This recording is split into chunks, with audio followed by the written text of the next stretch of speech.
আমরা মক্কায় যেতে পারলে নিজেদেরকে ধন্য মনে করি। আবু জাহেলরা জন্ম থেকেই মক্কায় ছিল। আমরা দাড়ি রাখি, জব্বা পরি, আরবের খেজুর খাই। আবু জাহেলদেরও দাড়ি ছিল, আরবীয় জব্বা ছিল, খাঁটি আরবের খেজুর খাইতো। আমরা কোনো কাজ শুরুর আগে বলি বিসমিল্লাহির রহমানির রহিম। আবু জাহেলরাও যখন কোনো কাজ শুরু করতো তখন বলতো বিসমিকা আল্লাহুম্মা।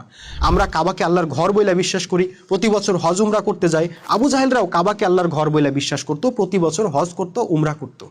আমরা ইব্রাহিম আলাইহিস সালামকে জাতির পিতা মনে করি, সুন্নতে খাতনা করি, পশু কুরবানি দেই। আবু জাহেলরাও নিজেদেরকে মিল্লাতে ইব্রাহিম বলে বিশ্বাস করত, খতনা করত, পশু কুরবানি দিত।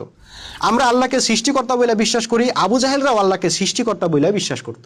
কোরআনে আল্লাহ নিজেই এটা বলছেন। আমরা আল্লাহকে উপাস্য মনে করি, নিজেদের নাম আব্দুল্লাহ রাখি, আব্দুর রহমান রাখি। আবু জাহেলরাও নিজেদেরকে আল্লাহর উপাসক বলে বিশ্বাস করত, সেজন্য নিজেদের নাম আব্দুল্লাহ, আব্দুর রহমান রাখতো। তাইলে আমরা ওদের থেকে আলাদা হইলাম কোন দিক দিয়ে?